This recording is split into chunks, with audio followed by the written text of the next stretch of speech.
எம்ஜிஆருக்கும் கண்ணதாசனுக்குமான உறவுன்றது ரொம்ப பெருசு. அது மாறி, மாறி ஒவ்வொரு காலகட்டத்திலயும் மாறி, மாறி வந்திருக்குது. காதல் மோதல், காதல் காதல் மோதல் மோதல் அப்படி மாரி இருக்கும்ல. ஊடல், கூடல் அப்படி வச்சுக்கலாம். வாழ்க்கையில ஒவ்வொருத்தருமே யாரு மிக பிரபலங்கள் ஒவ்வொருத்தருமே விரும்பின பாடல்கள்லாம் கண்ணதாசன் பாடல்கள்ல சொல்லுவாங்க. அதுல குறிப்பாக கலைஞர், எம்ஜிஆர், கண்ணதாசனுக்கும் பலருக்கும் பிடிச்ச பாட்டு அச்சம் என்பது மடமையடா. எம்ஜிஆர் செய்த தர்மங்கள்லாம் அவரை காத்தது அப்படின்னுவாங்க. ஆனா எம்ஜிஆர் செய்கிற தர்மங்கள் அவருடைய தலையை காக்கும்னு 60களுடைய ஆரம்பத்திலேயே அந்த பாட்டு, தர்மம் தலை காக்கும் தக்க சமயத்தில் உயிர் காக்கும். ஆனா அவர் தர்மம் தலை காத்துச்சு. அதே எம்.ஆர். ராதா சுட்ட பொழுது கிட்டத்தட்ட சாவுடைய விளிம்புக்கு போயிட்டு வந்துட்டார். அதுதான் அந்த வாலி எழுதின பாட்டு, நான் செத்து பொழைச்சோன்டா. ரிக்ஷாக்காரன்லாம் பார்த்தீங்கன்னா அழகிய தமிழ் மகள் இவள், அதில் பார்த்தீங்கன்னா எம்ஜிஆருடைய ட்ரெஸ்லாம் வேறு லெவலில் இருக்கும். அந்த பாட்டே ஒரு இது, அந்த மியூசிக்லாம் வேறு லெவல், அது நினச்சி பார்க்க முடியாது.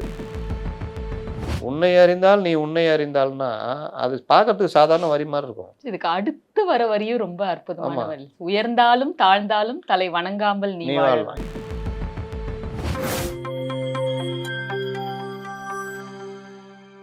நியூஸ்பிக்ஸ் இந்தியா நேயர்களுக்கு வணக்கம். என்றென்றும் எம்ஜிஆர் பகுதிக்கு உங்களை அன்புடன் வரவேற்கிறோம்.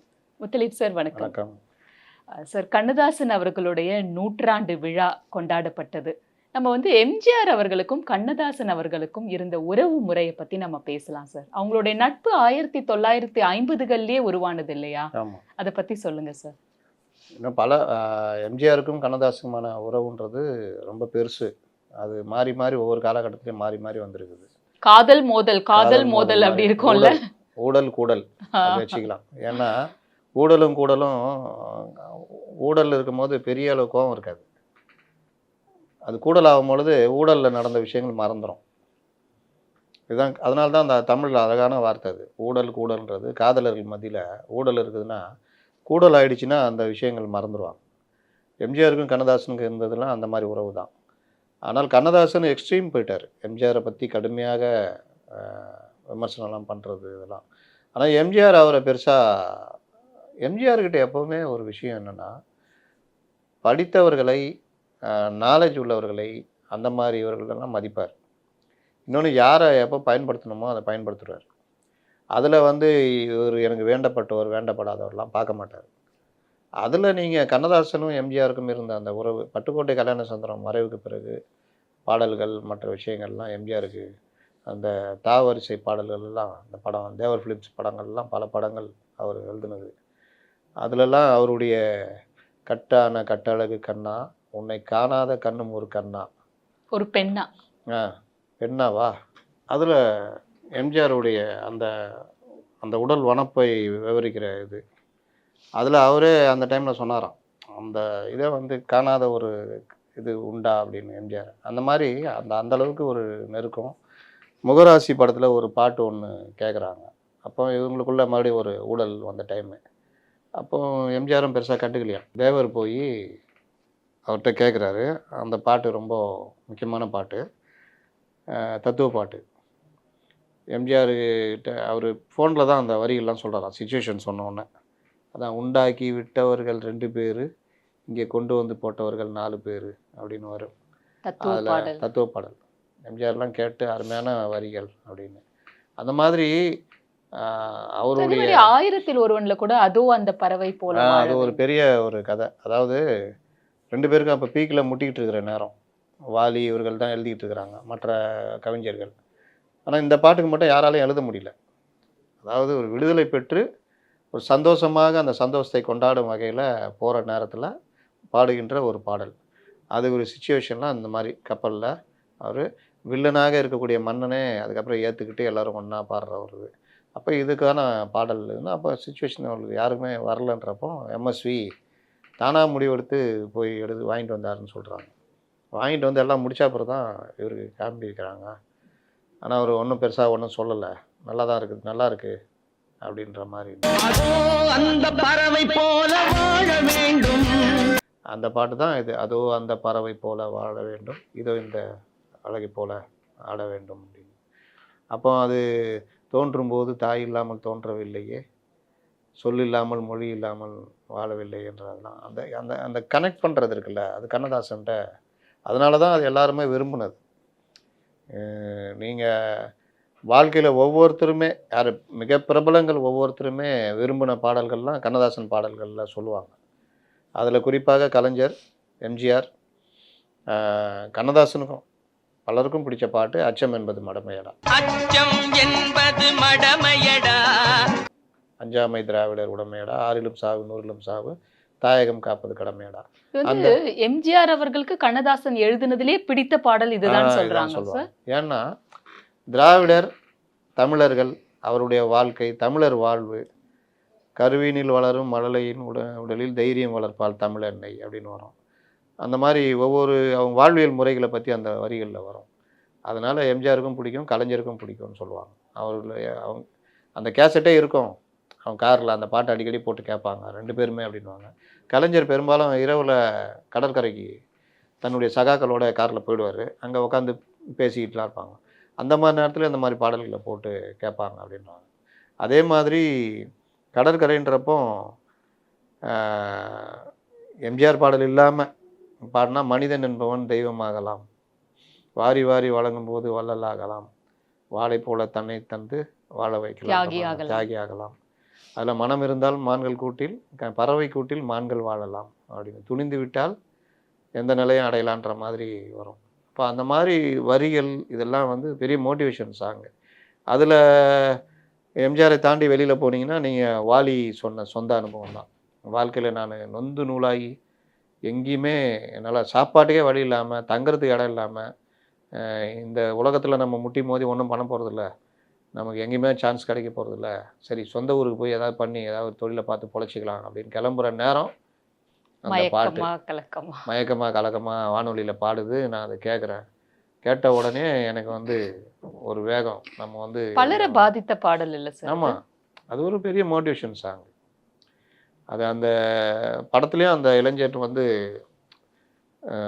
ரொம்ப புறக்கணிக்கப்பட்டு லவர் கூட விட்டு போயிடுவாங்க. அதில் குடும்பத்தார் வந்து அண்ணன் சுயநலமாகவே இருப்பான். இவர் கிடைக்க வேண்டிய வேலை, ஃப்ரெண்டு உனக்கு நான் அந்த வேலையை தரேன்டான்னு போட்டு பெரிய வேலை போட்டு கொடுக்கும்போது அண்ணங்காரன் ஒரு லாகவமாக பேசி அந்த வேலையை அண்ணனுக்கு விட்டு கொடுத்துருவாப்புல. அப்புறம் அந்த குடும்பமே ஒரு புறக்கணிக்கும். இந்த மாதிரி பல புறக்கணிப்புகள் கடைசியில் அது ஜெமினி கணேசனுடைய அந்த நடிப்பும், வின்சென்ட் உடைய அந்த கேமரா, ஜெமினி இப்படி வருவார், முகம் இப்படி நிழலில் தெரியும், இன்னொரு இது இப்படி தெரியும். அந்த அந்த இது எப்படி எடுத்தாங்க அந்த காட்சின்றது கேமராமேனுக்கு மட்டும்தான் தெரியும். அவ்வளோ ஒரு அழகான அந்த இது இருக்கும். ஒரு பெரிய முகம் திரையில் தெரியும் அப்படியே நிழலாக. ஜெமினி இப்படி வருவார், இன்னொரு இடத்துல ஜெமினி இப்படி வந்துட்டு இருப்பார், ஒரு நிழல் இப்படி நடந்து போய்கிட்டு இருக்கும், இன்னொரு இடத்துல இடுப்பில் கை வச்சு அது மோட்டிவேஷனாக பாடுற மாதிரி இருக்கும். அந்த மாதிரி பல விஷயங்கள் அவருடைய இது. கண்ணதாசனுடைய இதுன்னா நம்ம எபிசோடாக பேசலாம். வெளியில் அவருடைய தனிப்பாடல்கள் எம்ஜிஆருக்குன்னு பேசும்பொழுது பல பாடல்கள் சொல்லலாம். அதில் குறிப்பாக சொல்ல வேண்டியதுன்னா, அந்த பீரியடில் எழுந்த ஆரம்ப காலத்தில் எம்ஜிஆருக்கு அந்த பாசம் படம் இதிலெல்லாம் வந்து அந்த எம்ஜிஆர் அந்த மக்கள்கிட்ட கொண்டு போய் சேர்க்குற மாதிரி, அதே சமயத்தில் ஒரு மோட்டிவேஷன் சாங்னா அந்த உலகம் பிறந்தது எனக்காக. அந்த ஃபஸ்ட்டு சீனில் மட்டும்தான் அந்த விக்குலாம் வேறு மாதிரி இருக்கும் எம்ஜிஆர். அப்படியே ஒரு துள்ளல் பாடல் அது. உலகம் பிறந்தது என்ன பார்த்துக்கலாம் போன்ற மாதிரி, உலகம் பிறந்தது எனக்காக, ஓடும் நதிகளும் எனக்காக, மலர்கள் மலர்ந்தது எனக்காக, அன்னை மடியை விரித்தாள் எனக்காக அப்படின்னு, காற்றின் மிதக்கும் அலைகளிலே அப்படியே அந்த எல்லாமே அது இயற்கையோடு சேர்ந்து எல்லாமே இந்த உலகமே நமக்காக படைக்கப்பட்டது அப்படின்னு ஒரு உற்சாகத்தோடு பாடுற ஒரு பாடல். அதே மாதிரி தான் இன்னொரு பாடல், என்னதான் நடக்கும் நடக்கட்டுமே, இருட்டினில் நீதி மறையட்டுமே, தன்னாலே வெளிவரும் தயங்காத, தலைவன் இருக்கிறான் மறக்காது அப்படின்னு. அது ஒரு பாடல்களில் அந்த அண்ணாவை இணைக்கிறது, இந்த மாதிரி விஷயங்களும் கண்ணதாசனுடைய அந்த பாடல்கள் ஒரு இது. அதே மாதிரி தர்மம் தலை காக்கும் படம், எம்ஜிஆர் வாழ்க்கையிலேயே எம்ஜிஆரை ஒரு 8வது வள்ளல்னு சொல்லுவாங்க, கர்ணனுடைய அடுத்த இதுன்ற மாதிரி சொல்லுவாங்க. எம்ஜிஆர் செய்த தர்மங்கள்லாம் அவரை காத்தது அப்படின்வாங்க. ஆனால் எம்ஜிஆர் செய்கிற தர்மங்கள் அவருடைய தலையை காக்கும்னு 60களுடைய ஆரம்பத்திலேயே அந்த பாட்டு, தர்மம் தலை காக்கும் தக்க சமயத்தில் உயிர் காக்கும் அப்படின்னு. அந்த காட்சி பார்த்தீங்கன்னா, இவர் நிற்கும் போது ஒரு பெரிய இது லாந்தர் விளக்கு ஏதோ ஒன்று அவர் மேலே விழும். நான் எம்ஆர் அதை பார்த்துக்கிட்டே இருப்பாப்புல, விழட்டும் அப்படின்னு சொல்லிட்டு. ஏன்னா அவருக்கு இவர் தான் அந்த கேஸை கண்டுபிடிக்கிற முயற்சியில் இருப்பார். அதனால் எம்ஜிஆர் இறந்துட்டாருன்னா அவருக்கு நல்லதுன்ற மாதிரி அவர் பார்த்துட்ருப்பார். ஆனால் கடைசி நேரத்தில் சரோஜா தேவி யாரோ இது பண்ணுவாங்க, அந்த அப்புறமா அந்த இது விழும். அப்போ எம்ஆர் அந்த வசனத்தை சொல்லுவார், தம்பி தர்மம் எல்லா நேரத்துலையும் தலையை காக்காது அப்படின்னு. யாரோ ஒருத்தர் சொல்லுவாங்க, தர்மம் தான் தலையை காத்துச்சு உங்க தலையை அப்படின்னு. அப்போ யமராஜா நக்கலாக சொல்லுவார், தர்மம் எல்லா நேரத்துலையும் தலையை காக்காதுன்னு. ஆனால் அவர் தர்மம் தலையை காத்துச்சு. அதே யமராஜா சுட்ட பொழுது அவர் கிட்டத்தட்ட சாவுடைய விளிம்புக்கு போயிட்டு வந்துட்டார். அதுதான் அந்த வாலி எழுதின பாட்டு, நான் செத்து பொழைச்சோண்டான்னு. அப்போ அந்த நேரத்தில் கொஞ்சம் இங்கே பாஞ்ச குண்டு இங்கே பாஞ்சி இருந்தால் அன்றையோட எம்ஜிஆருடைய இது முடிஞ்சிருக்கும். அப்போ தர்மம் தலை காத்ததுன்னு அப்போ எல்லாருமே அந்த இதை தான் சொல்லியிருந்தாங்க, அவர் செஞ்ச தர்மம் தான் அவரை காத்தது அப்படின்னு. அப்போ அந்த மாதிரி இதிலலாம் வந்து கண்ணதாசனுடைய பாடல்கள் அவருடைய வாழ்க்கையோட இது கட்டி தங்கம் வெட்டி எடுத்து காதல் என்னும் சாறு பிழிந்து அந்த வரிகள் எல்லாமே பார்த்தீங்கன்னா அந்த மாதிரி ஒரு இதுவாக இருக்கும். சார் இதுல ஒரு வரிக்கு எனக்கு நீங்க அர்த்தம் சொல்லணும் சார். நீதிக்கு பெண் பாசத்துல தேக்கு மரம் உடலை தந்ததுன்னு கண்ணதாசன் வந்து எம்ஜிஆரை வர்ணிக்கிறாரு அவ்வளவு அழகா. அதுல சின்ன யானை நடையை தந்தது, பூக்கள் சிரிப்பை தந்தது, பொன்னல்லவோ நிறத்தை தந்தது. இது நாலுமே வந்து ஆப்டா இருக்கு. ஆனா எனக்கு சின்ன யானை நடையை தந்ததுன்னு ஏன் சொல்றாரு? சின்ன யானைனா அது வந்து நீங்கள் அந்த குட்டி யானைலாம் பார்த்துருக்கீங்களா, அது ஒரு இடத்துல நிற்காது, அப்படியே அது ஒரு ஒரு துள்ளலோடு தான் எப்போவுமே அது இருக்கும். இப்படி போவோம், அப்படியே திரும்பி இப்படி வரும், அப்படி போவோம். ஒரு யானை வளர வளர அது நிதானப்பட்டுரும். ஆனால் ஒரு சின்ன யானை பார்த்தீங்கன்னா, குட்டி யானை வந்து அது எப்போவுமே ஒரு துள்ளலோட தான் இருக்கும். அது ஒரு துருதுருத்தனம் துருதுருத்தன்மை இருக்கும். இருக்கும். அதனால அதான் அந்த சொல்றாரு, ஓமை சின்ன யானை நடையை தந்தது. பொன்னல்லவோ நிறத்தை தந்ததுன்றது அவ்வளவு ஆப்டா ஒரு நான் சொல்ல அதை சொல்லிட்டு கட்டான கட்டளுக்கு சொன்ன அந்த பாடல் சொல்லிட்டு நான் யோசிச்சுட்டு இருக்கிறேன். இந்த வரிகள் எனக்கு ஞாபகத்துக்கு வரல. ஏன்னா அவர் அவ்வளோ ரசித்து எழுதின பாட்டு எம்ஜிஆருக்காக. பூக்கள் அளவோ சிரிப்பை தந்தது. நீங்கள் அவருடைய சிரிப்பை நீங்கள் அந்த பழைய படங்களில் அந்த குரல் இதாகாத படத்தெல்லாம் பார்த்தீங்கன்னா கலகலகலகலன்னு சிரிப்பார். நீங்கள் நல்லா பார்க்கணுன்னா மாட்டுக்கார வேலை, அதில் ஒரு பக்கம் பார்க்குறா ஒரு கண்ணை சாக்கிறா, அதாவது 2 எம்ஜிஆரும், ஒரு எம்ஜிஆர் தனக்கு ஏற்பட்ட அந்த காதலை வந்து இந்த எம்ஜிஆர்கிட்ட சொல்லுவார், அவர் மாட்டுக்கார வேலைன்னு. அவர் வந்து இவர் வக்கீல் எம்ஜிஆர்கிட்ட சொல்லுவார். அந்த எம்ஜிஆர் அப்படி கேட்டுட்டு இருப்பார். அப்போ அந்த அவருக்கு ஏற்பட்ட அந்த பெண் என்னென்ன பண்ணுறா, காதலில் விழுந்த பெண் என்னென்ன பண்ணுவான்றத ஒரு பக்கம் பார்க்குறா ஒரு கண்ணை சாக்கிறா, உதட்டை கடிச்சிக்கிட்டு மெதுவாக சிரிக்கிறா, காலால் நிலத்தில் கோலம் போட்டு காட்டுறா, கம்பி போட்ட ஜன்னலில் கன்னலத்தை தேய்க்கிறா அப்படின்னு கறந்த பாலை கொடுக்குறா, கறந்த பாலை கைப்பட்டதும் பால் குலுங்குது அப்படின்ற மாதிரி கையே இழுத்துக்கிட்டு பாலோட ஒதுங்குதுன்னு, ஒன்றை போல எண்ணி எண்ணி என்ன நினைக்குது அப்படின்னு. அந்த வரிகள் ஒரு ஒரு காதலன், அதுவும் கிராமத்தில் இருக்கிற ஒருத்தர் அந்த தனக்கு கிடைக்கிற அந்த காதல் அனுபவத்தை தனக்கிட்ட அவள் காதல் தான் வச்சுருக்கா அப்படின்றத அந்த பாடல் வரிகள் மூலம் அவ்வளோ அழகாக எழுதியிருப்பார். இதில் நான் சொல்ல வந்த விஷயம் என்னென்னா, அந்த பாடல் முடியும் போது எம்ஜிஆர் ஒரு சிரிப்பு சிரிப்பார். எஸ்பி பாலசுப்ரமணியம் சிரிப்பு பார்த்துருக்கீங்கள, அந்த மாதிரி எம்ஜிஆருடைய அந்த பாட்டு முடியும் போது அந்த சிரிக்கிற சிரிப்புக்கு அவ்வளோ ஒரு, நான் அந்த பாட்டு முடியும் போது வரையும் காத்துக்கிட்டு இருப்பேன் அந்த சிரிப்புக்காக. என்னை போன்ற எவ்வளோ எம்ஜிஆர் ரசிகர்களும் அது ரசிச்சிருப்பாங்க, கமெண்ட்ஸில் கூட சொல்லுங்கள். அப்படி ஒரு சிரிப்பு சிரிப்பார். அதனால் அந்த இதெல்லாம் தான் பூக்களெல்லாம் சிரிப்பை தந்தது, பொன்னளவு நிறத்தை தந்ததுன்னா சொல்லாத ஆளே கிடையாது. பலர் சொல்லியிருக்காங்க. கண்ணதாசன் எம்ஜிஆரை எவ்வளோ ரசிச்சிருந்தா இந்த வரிகளை போட்டிருப்பாரு. ரசிப்புத்தன்மை நட்பில் இருக்கும்பொழுது வரும்ல. இன்னொன்று அவர் எவ்வளோ பண்ணியிருப்பார். அதனால் எம்ஜிஆருக்கும் அவருக்குமான நட்புன்றது பெரிய இது. இதே இது வந்து உரிமை குரல் படத்துலையும் அந்த பாட்டு படம்லாம் எடுத்து முடிச்சா வேகாக இருக்குது. அப்போ இதுக்கு ஒரு நல்ல ஒரு எம்ஜிஆர் பாடினா கனவு பாட்டு எல்லாரும் விரும்புவாங்க. ரசிகர்கள் முதல்ல எதிர்பார்க்கறது எம்ஜிஆர் கனவு காண மாட்டார், ஹீரோயின் கனவு காணுவாங்க. எம்ஜிஆர் தங்கச்சியாக நடிக்கிற ஹீரோயின் கூட எம்ஜிஆரோட கனவு காணு ஒரு டூயட் வச்சுட்டாங்க, பச்சை கிளி முத்துச்சரண். அந்த மாதிரி இந்த படம் வேகாக இருக்குது, இதுக்கு ஒரு டூயட் சாங். அதை எம்ஜிஆர் வெறும் வேஷ்டி சட்டையில் தான் வர்றாரு.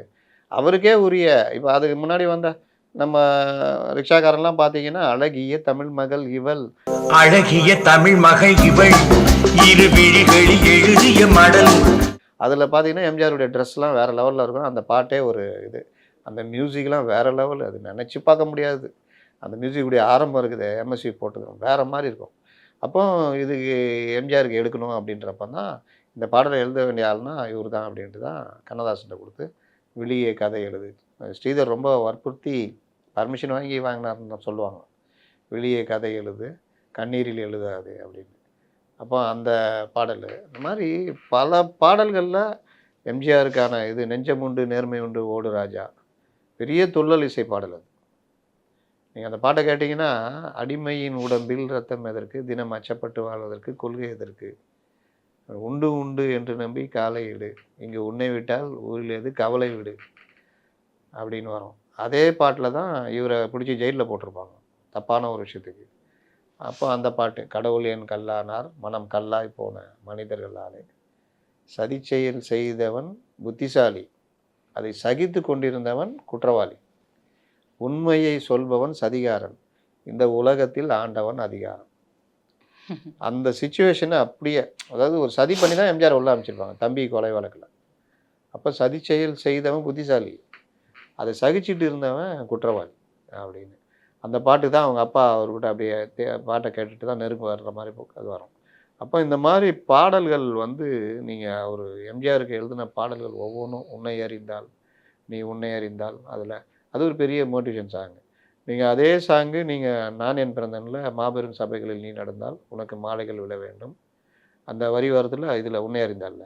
அதே மாதிரி தான் கற்றவர் சபையில் உனக்காக தனி இடம் வேண்டும், உன் கண்ணில் ஒரு துளி நீர் வழிந்தாலும் உலகை அறிய வேண்டும், மாபெரும் சபைகள் நீர் இருந்தால் உனக்கு மாலைகள் விழ வேண்டும், ஒரு மாற்று குறையாத மன்னவன் என்று போற்றி புகழ வேண்டும். கிட்டத்தட்ட ரெண்டுமே ஒரு சிமிலராக இருக்கும். இந்த மாதிரி அது அவருக்கு பொருந்துச்சு. அதை கேட்குறவங்க தன்னை பொருத்திக்கிட்டாங்க. மாபெரும் சபைகளில் நீ நடந்தால் உனக்கு மாலைகள் விழ வேண்டும்னா, நம்ம அப்படிலாம் நடந்தால் பண்ணுவோம். உன்னை அறிந்தால் நீ உன்னை அறிந்தால்ன்ற வார்த்தை இருக்குல்ல, அது சாதாரண வார்த்தை இல்லைங்க. உன்னையே நீ உணர் அப்படின்றது மிகப்பெரிய மேதைகள் சொன்னது. உங்களை நீங்கள் உணர்ந்துக்கிட்டீங்கன்னா, உங்கள் மேலே நீங்கள் மதிப்பு வச்சிங்கன்னா உங்களுக்கு தாழ்வு மனப்பான்மை வராது. உங்களை நீங்கள் மதிச்சிங்கன்னா நீங்கள் மற்றவங்ககிட்ட போய் கூனி குறுகி நிற்க மாட்டீங்க. இந்த தன்மை பாரதியார்கிட்ட இருந்தது. மிஸ்டர் காந்தி, இன்றைக்கி ஈவினிங் ஒரு கூட்டம் வச்சுருக்கேன், உங்களால் வர முடியுமா? யார்? மகாத்மா, மாபெரும் தலைவர்கள். அவர்கிட்ட போய் நின்னால எல்லாரும் அவர் சுற்றி எப்படி இருப்பாங்க? இப்படி நின்றுக்கிட்டு இருப்பாங்க.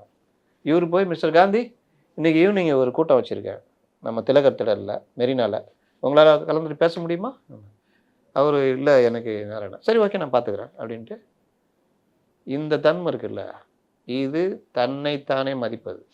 உன்னையே நீ உன்னை நீ மதிக்கணும். இந்த தன்மை பட்டுக்கோட்டையிட்ட இருந்தது. அவர் பெரிய எம்ஜிஆர் இவர்கள் முதற்கொண்டு முதலாளின்னு கூப்பிட்ற ஒரு டிஆர்எஸ் முன்னாடி இவர் போய் நிற்கும் பொழுது எல்லோரும் நின்று தான் பேசுவாங்களாம். ஏன்னா அவர் ஆங்கில பாணியில் வளர்ந்தவர். எம்ஜிஆரே ஒரு படத்தில் நடிக்கிறதுக்கு கால்ஷீட் இல்லைன்னா டூப் போட்டு எடுத்து முடிச்சு விட்டார். இந்த இதில் அலிபாபா 40 திருடர்கள். அது அவர்கிட்ட வந்து இவர் ஒரு பேப்பர் எழுதி கொடுக்குறார், வந்தவங்கள முதல்ல உட்கார வச்சு பேசுங்க. அப்போ இன்னொன்று ஒன்று சொல்லுவாங்க, வேற ஒருத்தட்ட, தாயால் பிறந்தேன் தமிழால் வளர்ந்தேன் நாயே நீ எனக்கு என்னடா மரியாதை கொடுக்குறதுன்னு வேற ஒருத்தட்ட சொன்னதா சொல்லிட்டு கோபமாக எழுந்திரிச்சு போவார்னுவாங்க. அப்படிப்பட்ட ஒரு தன்னம்பிக்கை அவர் மார்க்சியத்தை ஃபாலோ பண்ணனால அவருக்கு இருந்திருக்குது. அப்போது உன்னை அறிந்தால் நீ உன்னை அறிந்தால்னா அது பார்க்கறதுக்கு சாதாரண வரி மாதிரி இருக்கும். உன்னை அறிந்தால் நீ உன்னை அறிந்தால். இதுக்கு அடுத்து வர வரியும் ரொம்ப அற்புதமான வரி. உயர்ந்தாலும் தாழ்ந்தாலும் தலை வணங்காமல் நீ வாழலாம். ஏன்னா நீங்கள் இப்போ உங்களை நீங்கள் உணர்ந்துட்டீங்க.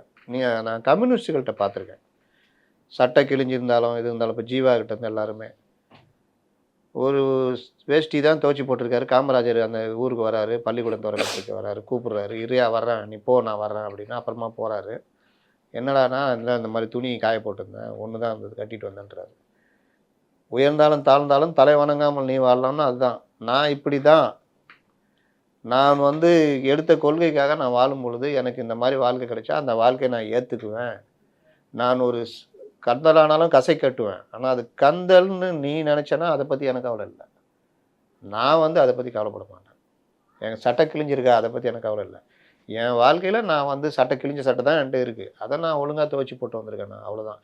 இதை வச்சு நீ என்னை மதிக்கிறேன்னா உன்கிட்ட தான் பிரச்சனை, என்கிட்ட இல்லை. இந்த தன்மை பாரதியார்ட்ட இருந்தது, பல அறிஞர்கள்ட்ட இருந்தது. அது இப்போ உன்னையே நீ உணர் அப்படின்றது என்னென்னா, தன் நம்பிக்கைன்றாங்கல்ல, தன் மீது நம்பிக்கை வைக்கணும். தன் மீது ஒருத்தன் நம்பிக்கை வைக்கிறான்னா அவன் ஜெயிச்சிருவான். நீங்கள் இந்த இடத்த இது ஓட முடியுமா, நம்மளால் ஓட முடியும் அப்படின்னா நம்ம மனசை நம்ம இதுவை நம்ம நம்ப வைக்கணும். அதுக்காக இஷ்டத்துக்கு பண்ண முடியுமான்னு இல்லை, அதுக்கு ப்ராக்டிஸ்னு ஒன்று இருக்குன்னு வச்சுக்கோங்க. அந்த ஓட முடியும், அதுக்கு நம்ம இத்தனை நாள் ப்ராக்டிஸ் பண்ணுவோம், அதெல்லாம் பண்ணணும், அதெல்லாம் பண்ணால் நம்ம இதை ஓடுவோம் அப்படின்றதுக்கே உங்களுக்கு உங்கள் மேலே நம்பிக்கை வரணும். படிக்க முடியும், என்னால் முடியும், அதுக்குரிய ப்ராக்டிஸை நான் ஃபாலோ பண்ணுவேன், அதை நான் பண்ணேன்னா நான் படிப்பேன், படித்தேன்னா நான் நினச்ச அந்த எக்ஸாமை நான் எழுதுவேன். அது தன்னம்பிக்கை. அப்போ உன்னை அறிந்தால் நீ உன்னை அறிந்தால் உலகத்தில் போராடலாம், உயர்ந்தாலும் தாழ்ந்தாலும் தலை வணங்காமல் நீ வாழலாம். இதுதான் இது இந்த மாதிரி பாடல் வரிகளை எடுத்துகிட்டு பிரிச்சுட்டு பேசினாலும் அவ்வளோ விஷயங்கள் இருக்குது. அதனால் இது எல்லாமே மோட்டிவேஷன் சாங்கு. சின்ன வயசில் நமக்கு எல்லாத்துக்கும் கிடைச்ச ஒரு சாங்கு. அதெல்லாம் உண்மையிலேயே வரங்கள்னு சொல்லலாம். எனக்குலாம் நான்லாம் ரொம்ப அப்போ இருந்த ஆடியன்ஸோட தாட் ப்ராசஸ் இதெல்லாம் ஷேப் பண்ணுச்சு சார். வாழ நினைத்தால் வாழலாம், வழியா இல்லை பூமியில், ஆழக்கடலும் சோலையாகும், ஆசை இருந்தால் நீந்தி வா. ஆழக்கடலும் சோலையாகும். சிவாஜி கணேசனுக்கு பாடின பாட்டுல தற்கொலை பண்ணி போவார், தேவிகா பாடுவாங்க, ஹீரோயின் தடுத்து பாடுவாங்க. பலே பாண்டியான் படம். அந்த மாதிரி கண்ணில் தெரியும் வண்ண பறவை கையில் கிடைத்தால் வாழலாம், அவர் லவ்வுக்கு போயிடுவார். அப்போ அந்த வரி வாழ நினைத்தால் வாழலாம்ன்றது எவ்வளோ பெரிய வரி. வாழ நினச்சிட்டுனா வாழலாம், முடிச்சுக்கணும்னு நினச்சாதான் தற்கொலை, மற்ற விஷயம் சோர்ந்து போகிறதுலாம். அதனால் வழியா இல்லை பூமியில்னா ஏன் இல்லை, இதுதான் வாழணும். நான் இப்போ ஒரு விஜய் சொன்னார்ல, நீட்டு தான் வாழ்க்கையா. ஆக்சுவலாக அதோடைய இதுதான் இதெல்லாம். நான் நீட்டு தான் எழுதுவேன், இது தோற்று போயிட்டேன்னா தற்கொலை பண்ணிக்குவேன், இது இல்லை நீட்டு தான் வாழ்க்கைன்னு நினைக்காது. ஏதோ முயற்சி பண்ணுவாங்க, ஏதோ ஒரு துறையில் சாதிச்சிருப்பாங்க. அப்போ ஏதோ ஒன்று வந்தவங்க ஏதோ ஒரு இதில் பெரிய ஆளாக இருப்பாங்க. ஒரு வில்லனாக நடித்து ஒரு 50,000 ரூபா சம்பளம் வாங்குகிற ஒரு சாதாரண கன்னட வில்லனாக என்னுடைய கனவு இருந்தது. என்னுடைய அதிகபட்ச கனவு அதுதான். ஆனால் தமிழ்நாட்டுடைய சூப்பர் ஸ்டாராக நான் ஆனேன் அப்படின்னு ரஜினி சொல்லியிருப்பார். இந்த மாதிரி நீங்கள் முயற்சி எடுத்துக்கிட்டோம், அவ்வளோதான். உங்கள் வாழ்க்கை எங்கேயாவது உங்களை கொண்டு போய் சேர்க்கும். அதுலேயே நீங்கள் சொன்ன அந்த பாடல் நெஞ்சம் உண்டு நேர்மை உண்டு, அந்த பாட்டில் நேரம் வரும் காத்திருந்து பாரு. அது அப்போ நேரம் வரணும், அது எம்ஜிஆருக்கே நேரம் வர எவ்வளோ நேரம் ஆச்சு. அது இன்னொன்றும் இருக்குது, நான் யாருன்னு காமிக்கிறேன். நேரம் வரும் காத்திருந்து பாரு ராஜா, நான் ஒரு கை பார்க்கிறேன், நேரம் வரும் கேட்கிறேன், பூனை அல்ல புலிதான் என்று போக போக காட்டுகிறேன். அது பார், நான் யாருன்னு காட்டுறேன் பாரு. நேரம் வரும் காத்திருந்து பாரு ராஜானா எதற்குமே அதற்குரிய ஒரு நேரம் வரணும். நீங்கள் கிரிக்கெட்டில் ஃபஸ்ட்டு பவர் பிளேயில் இஷ்டத்துக்கு ஆட முடியாது, பார்த்து தான் ஆடணும். பால் இருக்கும், சுறுசுறுன்னு வரும், அப்போ போயிட்டு தூக்கி அடிக்கிறது ஐபிஎல்ல சேர்த்துக்காதீங்க, அது கேமே கிடையாது. ஒரு டெஸ்ட் மேட்ச்லலாம் சொல்கிறேன். அப்போ நீங்கள் லொட்டு வைக்கிற பாலுகள் லொட்டு வச்சு தான் ஆகணும். நான் எவ்வளோ பெரிய ஆள் தெரியுமா, 3 செஞ்சுரி போட்டிருக்கேன். இந்த பாலை அசால்ட்டாக ஆடுவேன்னா ஸ்லிப்பில் கேட்ச் கொடுத்துட்டு போயிடுவீங்க. அப்போது அவன் பவராக போடுறான், பால் நல்லா இருக்குது, பால் கொஞ்சம் அவன் போடுறதுல மிஸ் பண்ணுறான்னா அது வரைக்கும் காத்துட்ருக்கணும், காத்துன்னு தான் அடிக்கணும். நான் வாழ்க்கையில் பல விஷயங்கள் தோல்வியில் வரும்போது சொல்கிறது தான், பால் ரொம்ப வேகமாக வருது, லொட்டு தான் வைக்கணும். லூஸ் பால் வரும் என்னைக்காவது, அன்னைக்கு நீ சிக்ஸர் அடிச்சிக்கோ, இந்த பாலில் போய் அடிச்சேன்னா அவுட் ஆகிடுவேன். இதுதான் வாழ்க்கை தத்துவம். சரி, நம்ம தொடர்ந்து பேசுவோம் சார். கண்ணதாசன் எம்ஜிஆர் அவர்கள் வாழ்க்கையில பல சுவாரஸ்யமான தொடர்ந்து பல எபிசோடுகளை பேசுவோம். கண்ணதாசன் அவர்களோட இறப்பு வரைக்கும் எம்ஜிஆர் அவர்கள் கூட இருந்தாரு அப்படிங்கிற தகவலும் நம்ம இறப்புக்கு பெருமை கொடுத்தது எம்ஜிஆர். அது நம்ம அடுத்து வர வாரங்கள்ல பேசலாம் சார். நன்றி.